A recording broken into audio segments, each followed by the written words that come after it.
Trillanes, pasok! Nakahanda na raw ang 22 articles of impeachment laban kay Vice President Sara Duterte ayon kay dating Senador Antonio Trillanes. Nasa frontline ng balitang yan si Marian Enriquez. May niluluto na umanong reklamo para patalsikin sa pwesto si Vice President Sara Duterte. Ito ang ibinunyag ni dating Senador Antonio Trillanes IV sa programang Storycon ng One News kanina. Itong si Trillanes, sa totoo lang, nakisabay siya sa kung ano yung issue. Okay? Hindi naman siya taga-kongreso. Hindi naman siya nagtatrabaho sa opisina ng Vice President. Pero alam niyang may niluluto na raw na impeachment. Bakit mo sasabihin yan, Trillanes, in the first place, na alam na namin yan. Alam na ng taong bayan. Alam ni VP Sara na meron talagang niluluto na impeachment. Kaya nga sinabi ni VP Sara, and I believe na merong impormante itong si VP Sara dyan sa Kongreso. Kasi hindi lahat ng mga nasa Kongreso, mga loyal ni Tambaluslos. Plastic yung iba dyan. Nagpapakitang tao lang yan. Alam nila kung ano yung kalakaran ng Kongreso ngayon. So ikaw, Trillanes, to be relevant, gusto mong makisakay sa issue. If that's what you think na gagawin mo para manalo ka sa pagtakbo mong mayor sa Caloocan, nagkakamali ka, Trillanes. Instead na mag-focus ka sa mga kababayan mo dyan sa Caloocan, wala. Naging pusakal ka. Anong ibig sabihin doon? Nangingialam ka sa trabaho ng iba. Gusto mo palang maging mayor sa Caloocan. Hindi mag-focus ka doon sa ano ang problema sa Caloocan. Kung ma-impeach si VP Sara, let us say, ang pagiging vice-presidente ni VP Sara, kung ma-impeach siya, do you think na magiging successful yung Caloocan? Do you think na mananalo ka sa Caloocan? Baka nga hindi ka mananalo sa upcoming election. 'Di ba?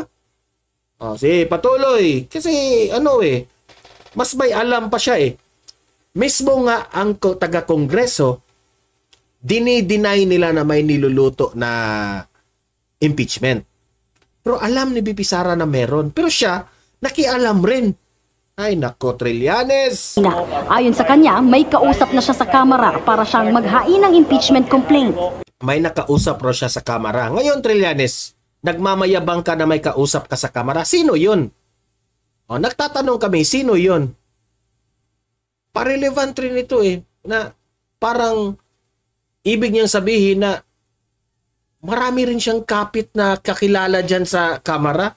Ay nako. Basta't kami naka-ready na. 22 articles. Naka-ready na daw sila. Basta kami naka-ready na. 22 articles of impeachment ito. Ang galing! Naghihintay kami ng congressman na willing to endorse it. But I believe pinakamaganda rito, Congress ang mag-file. Ay nako. Alam mo, Trillanes, gusto mong ma-impeach si VP Sara. Diba? Huwag kang makisali. Kung mai-impeach si VP Sara dahil sa ginagawa na itong mga kongresista, huwag kang magsali-sali rito. Hayaan mo na ang mga taga-kongreso. Why do you have to speak up? Alam ko, gusto mong ma-interview sa mga mainstream media kasi libre, mileage. Diba? Hayaan mo ang mga taga-kongreso. Hindi mo trabaho yan, Trillanes. Ang trabaho mo, tutukan mo kung ano ang mga basic problem ng Caloocan, tapos gumawa ka ng plataforma para mananalo ka dyan. It really shows your personality na gulo lamang po ang inyong pakay. Bakit ko ba nasabing gulo? Dahil yung impeachment na yan, the fact na magfa-file pa ng impeachment, magulo yan. Magulo yan. Bakit?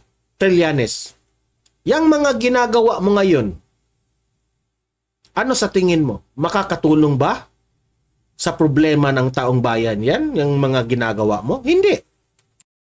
Let's be frank here.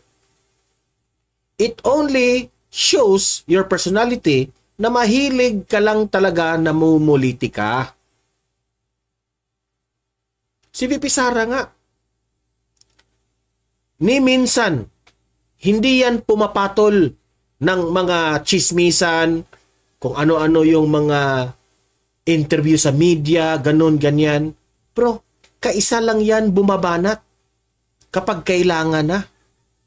Kasi, focus siya sa kanyang trabaho bilang magserbisyo sa taong bayan. Nung pinatawag siya doon sa Congress, doon na siya bumuelta. Doon na siya nagpakita ng kanyang katapangan na ipinaglalaban niya ang kanyang karapatan at karapatan ng mamamayang Pilipino. Hindi kagaya sa iyo na magpapa-interview, magti-tweet, kung ano-ano, parang babae itong bibig nito. Ha? Learn how to, Trillanes, yung bang, the right timing. Ikaw, wala ka sa timing eh. Bula ka na lang bula sa iyong bibig. Pinangunahan mo pa ang Congress dyan sa impeachment. Meron na kaming blah blah blah blah blah blah blah blah blah. At the end of the day, wala ka namang power. You're not in power because hindi ka natalo ka. Hindi ka naman part sa Kongreso. Di ba? So anong indak-indak mo dyan? Kahit araw-arawin mo pang magpa-interview dito sa mainstream media, wala ka ring power. Ang magawa mo lang daldal sa bibig mo. Madaldal ang bibig nito eh. Yun lang ang magawa mo, wala nang iba. Ha? O sige, merong impeachment kay VP Sara. Ano ngayon? Anong credit na makukuha mo? Wala ka namang credit na makukuha doon. Nakisakay ka lang sa issue. Mag-vlogger ka na lang, Trillanes, gusto mo. Di ba? Trabaho ng Kongreso, nakisawsaw ka. Nakisawsaw ka through gumawa ka rin ng opinion mo by interview, magpa-interview ka sa mainstream media. Ano yun? Gumawa ka ng sarili mong issue, huwag kang makisakay. Articles of impeachment ito, nag-aantay kami ng congressman na willing to endorse it. But I believe ang pinakamaganda rito yung Congress mismo ang mag-file. O nga, Congress mismo. Bakit ka nag-iingay? Hayaan mo ang Kongreso. Alam namin, Trillanes, ginagawa yan ng Kongreso dahil ni Tamba. Alam ni VP Sara yan dahil may informante siya dyan na nagsabi sa kanya. Sakay ka sa issue eh. Diba? Ayon kay Trillanes, ilan sa grounds ng impeachment ang betrayal of public trust, graft and ito, seryoso ito ha. Ito raw si VP Sara, betrayal of public trust. Sabihin ko na sa inyo, saang banda, Trillanes, na nag-betrayal of public trust itong si VP Sara? Sige nga, maglabas ka ng sitwasyon o nagaganap na nag-betrayal of public trust si VP Sara. Yung hindi siya sumasagot sa mga tanong ng mga taga-Kongreso dahil hinahayaan niya ang Kongreso na mag-decide sa kanyang budget, betrayal of public trust ba yun? Hindi. Nirerespeto niya ang batas. Nirerespeto niya ang proseso dahil hinahayaan niya. Kasi alam niya na gigisahin siya dyan sa confidential funds. Nasabi na ng COA, wala namang anomalyang ginawa. Naigasta na rin ng tama. So saan ang betrayal of public trust dyan? Sumipot naman siya doon sa hearing at sinabi niya, ayaw ko nang mo entertain ng question. meron naman siyang report. Meron naman siyang budget report. Nakalagay doon. Sana itong mga kongresista na ito, practice reading. Basahin nyo. Nandun lahat ang mga tanong ninyo. Tapos sasabihin nyo, ay, hindi siya sumasagot. Hinahayaan na nga kayo ni VP Sara. Kung ayaw ninyong bigyan ng budget si VP Sara, well, good. Do it. Do it. Huwag niyong bigyan ng budget kung ayaw nyo. At the end of the day, sabi pa nga ni VP Sara, 2 tao lang po ang may hawak at may control ng budget ng Pilipinas. Tapos sasabihin nyo, betrayal of public trust si VP Sara. Hello? Saan nakasaad sa batas natin na nagbetray ng public trust si VP Sara? Ilabas nyo. Saang banda? Ang dali-dali kasing sasabihin ito, Trillanes. Graft and corruption. Kung ikaw yung pinagbibintangan, siguro kakasuhan mo kaagad. Ito ha. Matindi itong mga aligasyon, akusasyon mo kay VP Sara. Sinabi mo dito, graft and corruption. Maglabas ka ng mga papeles, papers, ebidensya na nangungurap si VP Sara. Trillanes, sige, hinahamon ka ng taong bayan. Ako, vlogger laban ako. Boses lang ako ng masa. Sige, Trillanes, maglabas ka ng ebidensya na nabilong si VP Sara dito sa graft and corruption. Wag puro daldal. Iba kasi yung nagpapamedya ka, daldal ka ng daldal sa media, pero wala ka namang hawak na ebidensya. Anong tawag doon? Julul. Asong julul. Ikaw yun. Bribery. Nasaang banda? Magpakita ka na merong bribery ang ginawa ni VP Sara. Culpable violations of the Constitution. Maglabas. Lahat ng mga binabanggit nyo dito. Kongreso, tulungan nyo si Trillanes sa kanyang mga sinasabi. Ako na ang magre-represent sa taong bayan. Mga taga-kongreso, tulungan nyo si Trillanes sa kanyang mga aligasyon, akusasyon kay VP Sara. Ito, nililista News 5 ang nagbalita dito. Tulungan nyo si Trillanes. Patunayan nyo sa korte at sa taong bayan na lahat ng mga binabanggit ni Trillanes ay totoo. Maglabas ng ebidensya. Huwag puro daldal. Sige nga. Corruption, bribery, at culpable violation of the Constitution at iba pang high crimes. Kabilang sa mga basihan nito ang mga kontrobersyal na confidential funds ni VP Sara.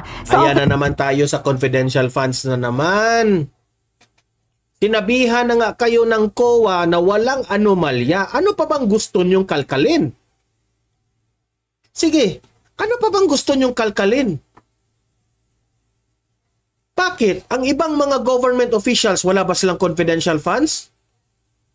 Kaya nga, hindi siya binigyan ng confidential funds sa 2023, 2024 kasi kinunan nyo na ng confidential funds, ayaw nyong bigyan.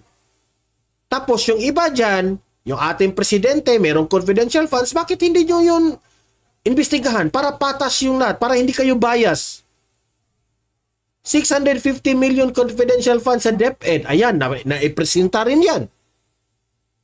2.7 billion peace and order funds in Davao City. Bakit hindi nyo imbestigahan yung sinabi ni VP Sara? Yung patungkol doon sa budget ng Department of Education na dinagdagan. At may gusto pang humingi. Bakit hindi nyo yun i-investigate? Kasi ba, binuking kayo ni VP Sara? Kami nagtatanong lang kaming taong bayan. Meron kaming karapatan. Demokrasya tayo. Kami po ang nagluklok sa inyo dyan, mga taga-kongreso. Nagtatanong lang kami dahil ba binuking ni VP Sara yung tungkol sa budget ng Department of Education, kaya kayo nagngangat-ngak ngayon? Tapos sinabayan pa kayo nitong si Asong Julul? Wag kami kasi ang taong bayan alam na kung ano talaga ang tunay na nangyari. Of the Vice President noong 2022 at 2023. Naniniwala rin daw si Trillanes na makakakuha ng 18 boto sa Senado para ma-impeach si VP Sara. Walang problema. I-impeach nyo si VP Sara. Tingnan natin kung hindi ba magagalit ang taong bayan. Wala naman hong amor itong si Sara Duterte dyan sa mga senador. Ayan. Kasi ano nga siya no? Parang reyna yung pag-asal niya. The optics are not good. Para raw reyna ang asal ni... Bakit? Inggit ka? Ha? Inggit ka? Merong reyna.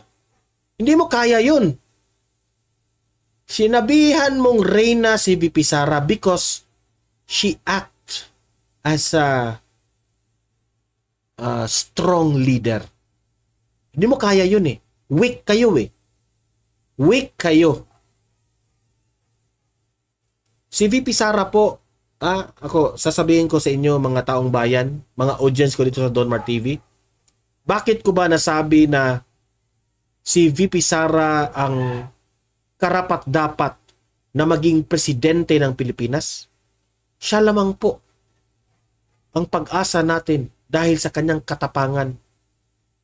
Sa mga nangyayari ngayon sa Pilipinas, sa mga problema natin ngayon sa Pilipinas, sa sobrang daming korupsyon ng mga government officials, si VP Sara lamang po, the only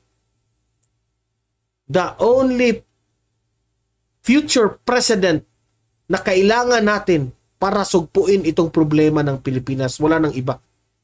Totoo yan.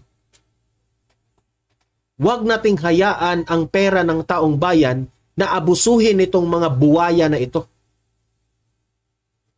Kung buboto tayo ng presidente na kagaya ng ugali ni PBBM, na tawa lang ng tawa, tama talaga itong sinabi ni former President Duterte na he is a weak leader. Weak talaga. Mr. President Bongbong Marcos lacks political will. He lacks political will. Yan ang totoo. Magprangkahan na tayo dito. Wag na tayong magbulahan. But si VP Sara, tingnan nyo. Ang daming gustong ilaglag si VP Sara sa mga kongresista na yan. Nalaglag nila? Wala. Sila pa yung nalaglag. Galit sila eh. Kasi isa, laban sa sobrang daming kongresista. Nag-iisa lang siya. Sinabihan nga niya si Marcoleta, wag na kunyo akong tulungan. Laban ko to, ako lang mag-isa, walang problema. That is a strong leader. Yun ang tamang presidente. Yun ang tamang presidente. Leader ka talaga. Di ba? Oh. Di ko lang alam ha, kung what will be the future of this congressman.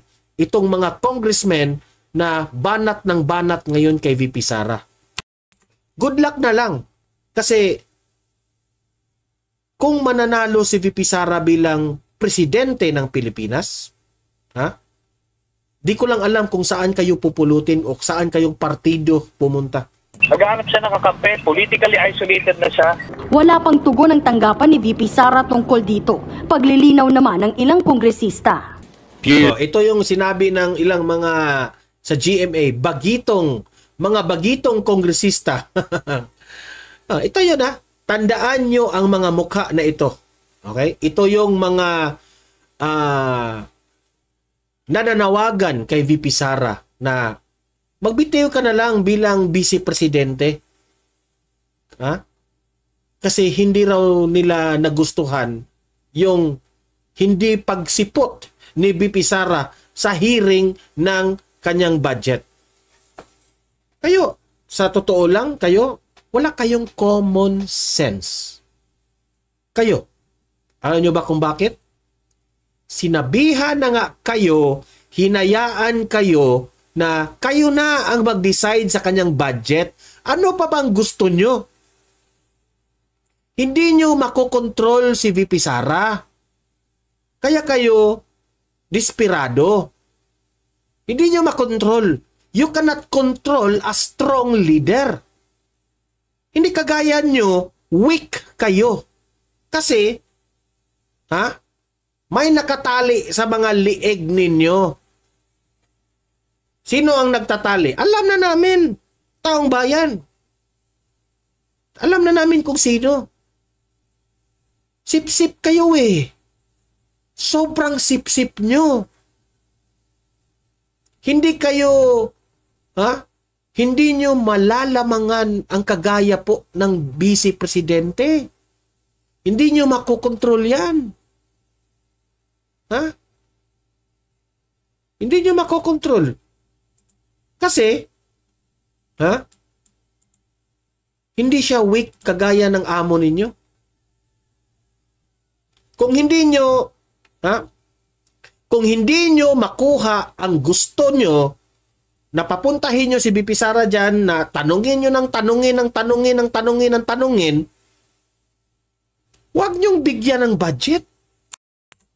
Simple as that.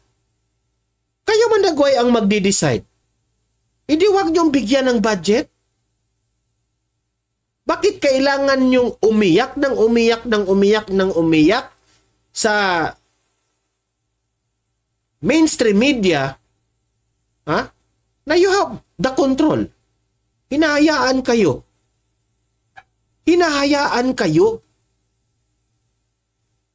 Huwag kayong makialam sa buhay ni Vice Presidente. Pakialaman nyo ang budget niya. Kasi kayo naman ang may control, di ba? Kayo ang mag-decide. Doon kayo alam nyo, si BP Sara, babae. Kayong 5 dyan, mga lalaki. Pero alam nyo, mas si BP Sara pa yung asal lalaki. Mas babae pa yung mga inaasal ninyo. Pamilya kayo ng pamilya, para kayong mga babae ng bibig. Ay nako. Tandaan nyo itong mga pangalan na ito. Tandaan nyo ito. Huwag nyong iboto ito. Nagsasayang lang kayo ng panahon dito sa mga taong to. Really technically po, it is in a way betrayal of public trust. But whether it would amount to... Maglabas ka ng yan ang hirap sa inyo eh. Ang dali nyong sabihin na betrayal of public trust. Ang dali nyong sabihin na betrayal of public trust. Patunayan nyo na nilabag ni VP Sara sa batas yan na betrayal of public trust. Sige, patunayan nyo.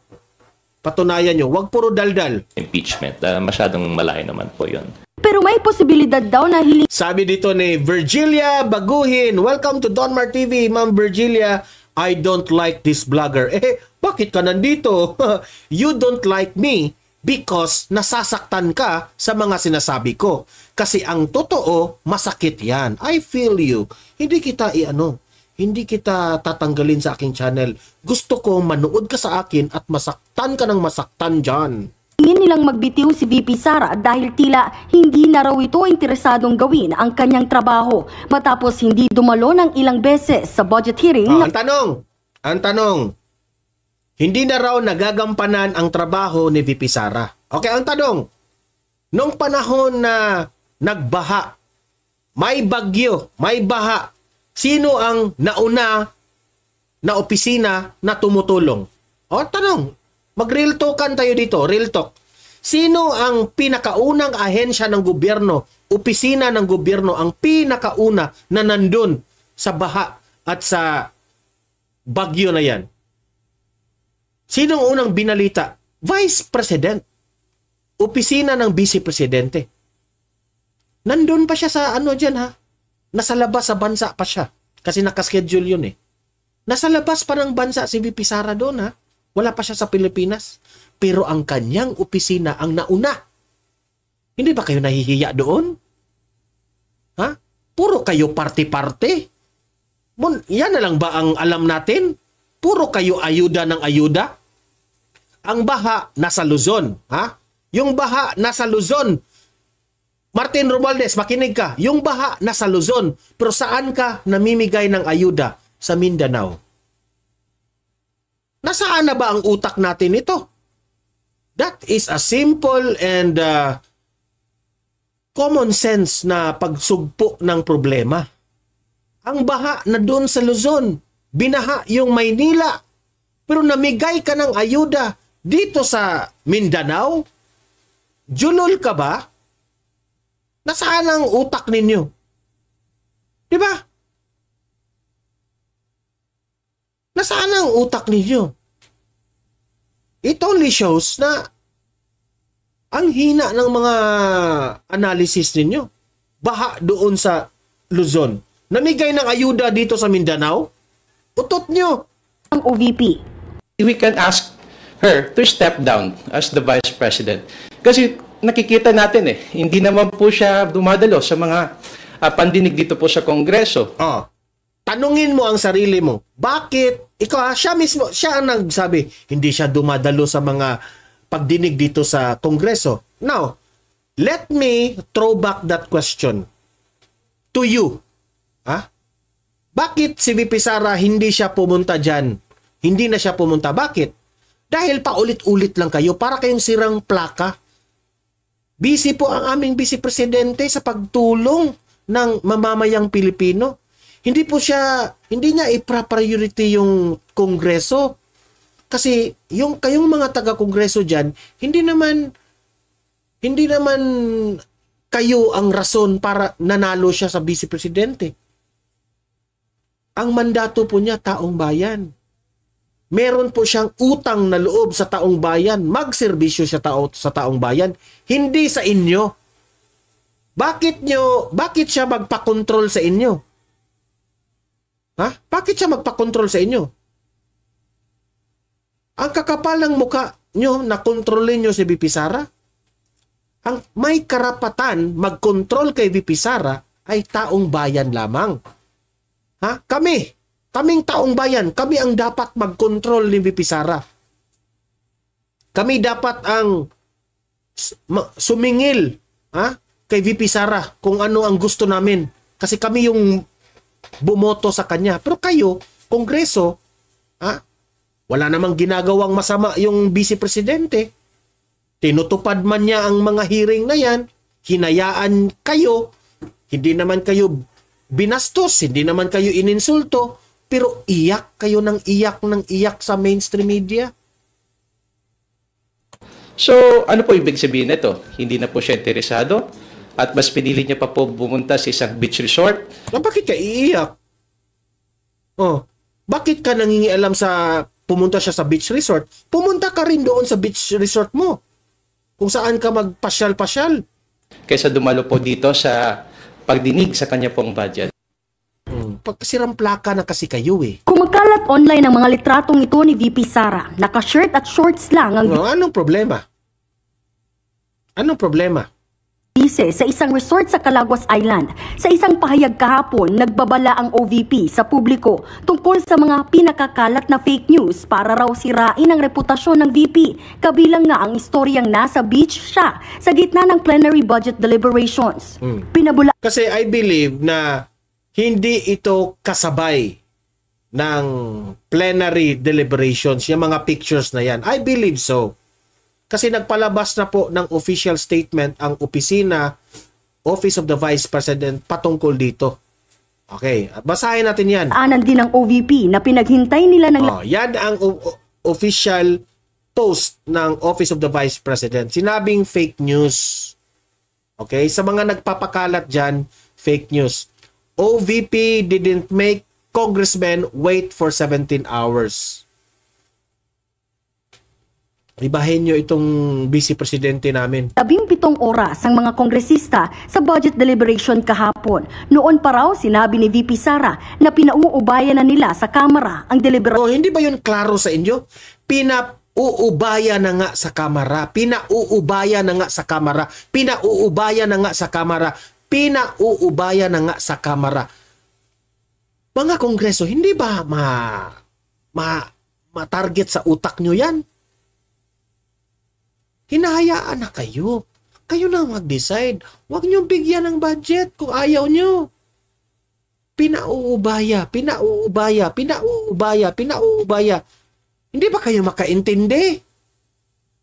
The answer is right in front of you. Ng kanilang budget, bagay na tinabla ng isang kongresista. It does not say that she will not participate with our processes. Isa pa ito. Ang BO-BO. It does not say that she will not attend. It does not say that she will send an authorized representative. Sakaling no-show pa rin hanggang bukas. Hinayaan na nga kayo. Bakit pa sila pupunta dyan? Nagsasayang lang sila ng panahon, enerhiya at pera. Si VP Sara o kahit sinong otorisadong opisyal ng OVP, dedesisyonan na ng Kamara ang kanilang budget para hindi ma-delay ang pondo ng iba pang ahensya. Bukas na rin ipapasa ang 2025 General Appropriations Bill at saka isusumite ang kanilang bersyon sa Senado. Nagbabalita mula sa Frontline, Marian Enriquez. So ayan. So wala na tayong dapat pag-usapan patungkol dyan. Kasi iyak, alam nyo, Trillanes, mga taga-kongreso, lahat na ng mga ayaw ni VP Sara, lahat ng mga galit ni VP Sara, iyak! Iyak! Iyak! Iyak na lang kayo. Okay? Iyak. Hindi nyo mauubrahan si VP Sara. Ha? Hindi kayo uubra. Ha? Sa totoo lang. Iyak! Ay, nako. Sige, punta na tayo dito. Ito pa, si Raulo Manuel. Oh, ito pa. Itong mga Makabayan Black. Nagsanib puwersa na lahat eh. Kasi takot sila na mananalo ito sa 2028 eh. Mr. Speaker, sabi ng nakaupong Vice President. Frustrated na siya. Ha? Minsan na, wala na wala na. Desperada na talaga. Gusto talaga niyang makita si VP Sara at gusto niyang tanungin. Hindi sila pinagbigyan eh. Yung plano nila, meron kasi silang stick to the plan eh. Ang kanilang plano, hindi tagumpay. Dapat sasabihin nila, tagumpay ang plano, pero hindi.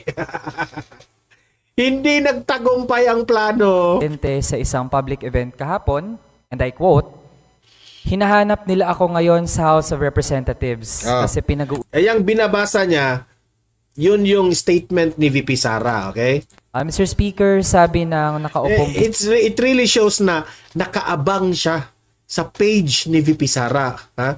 Nakaabang talaga itong si Raulo Manuel na ito. Si Presidente sa isang public event kahapon, and I quote, "Hinahanap nila ako ngayon sa House of Representatives kasi pinag-uusapan nila ang budget ng Office of the Vice President." End of quote. Mr. Speaker, kailangan po maging malinaw na hindi totoo na pinag-usapan kahapon Jane Bramblett, it's nice to see you. ang budget ng Office of the Vice President. Hindi po iyon mapag-uusapan kasi nga hindi sumipot. Sabi dito ni Mix Duhina, kagalkang mga Kongreso budget sa baha, di nila inatake. Mga kabalastugan na wala naman nagawa. Bakit hindi nyo imbestigahan yung flood control na palpak? Di ba? Bakit kayo nakatutok kay VP Sara? Ang nakaupong Vice President o kahit ni isang duly authorized representative. Mr. Speaker, iniwan niya sa ere ang budget sponsor na magde-defend pa nga sana ng sa ngayon ay 733 million pesos na proposed budget para sa OVP. Wag mong bigyan ng budget yan, si Raulo Manuel. Matapos kaltasan ng Committee of Appropriations. Hindi pa nga yun zero budget o piso budget. Mr. Speaker, iniwan niya sa ere ang Kamara at pinaghintay ng 17 oras. Iniwan niya sa ere ang Patunayan nyo na tama yan o fake news yan. Ang bayan na nag-abang kahapon para sa plenary deliberations for the OVP budget. It has to be noted, for the record, na nagkakalat pa ang OVP ng panlilinlang sa Facebook page nito. Pinapalabas na optional. It's very obvious na nakafollow ka kay VP Sara. Nakaabang ka, di ba? Ang pagdepensa sa proposed budget.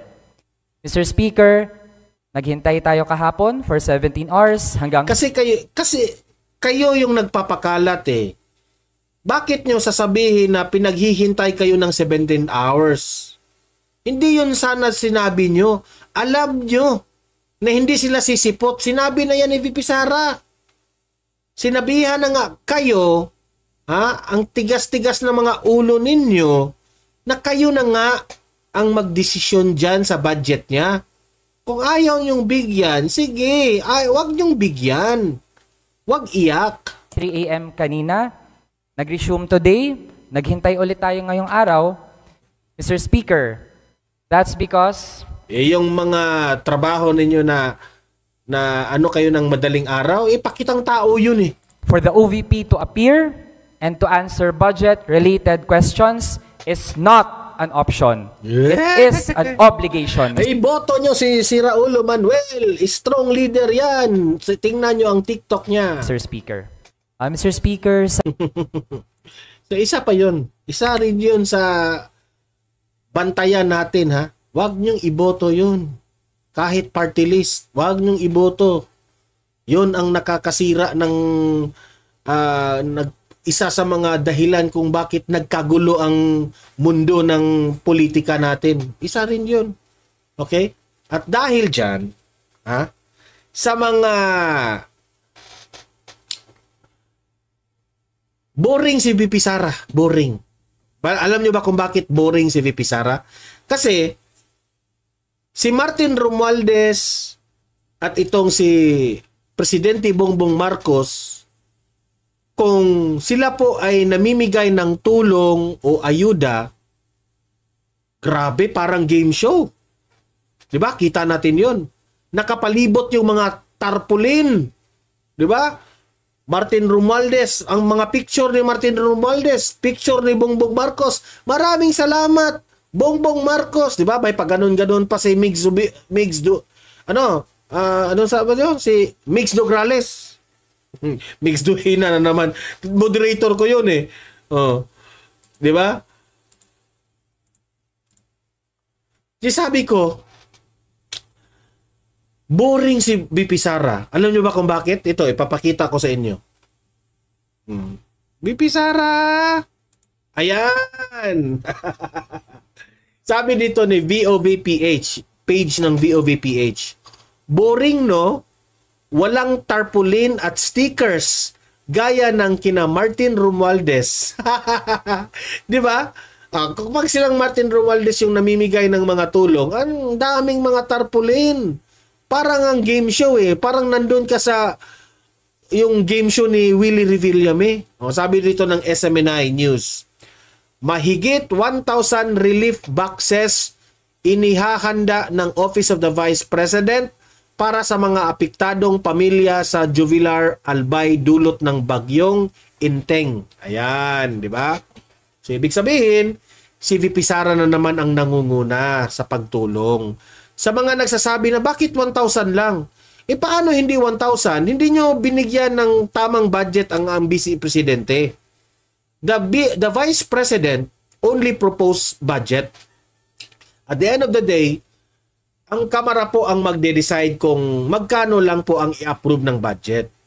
So, the fact na kahit walang masyadong pondo ang Vice Presidente, the fact na siya yung nanguna para magbigay tulong sa ating mamamayang Pilipino sa mga nasalanta ng bagyo, the Office of the Vice President is working well. And the Office of the Vice President, sa lahat ng ahensya, siya po ang pinaka-effective. Diyan kayo galit eh. Ayan oh, boring oh, walang tarpaulin, makikita mo. Mismo yung mga karton, walang nakalagay na mukha ni VP Sara. Tingnan nyo yung track ng ang nakalagay Office of the Vice President, meaning government. She is not using her name giving this ayuda.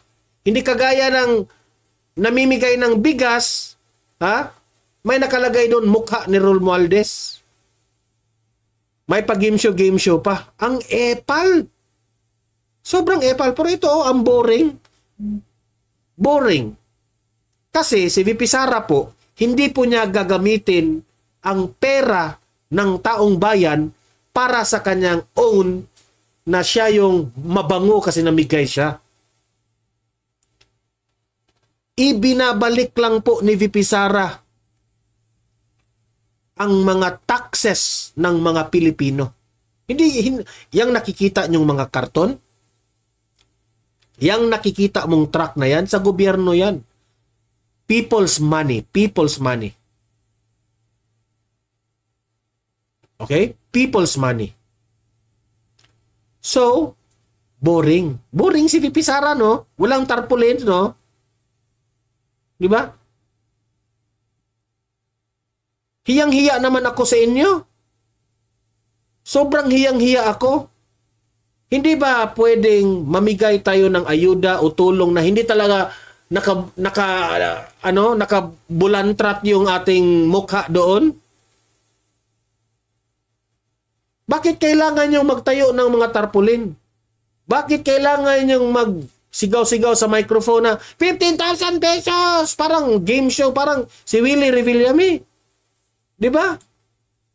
Hiyang-hiya naman ako sa inyo na sabihin yung ipa-impeach nyo pa si VP Sara.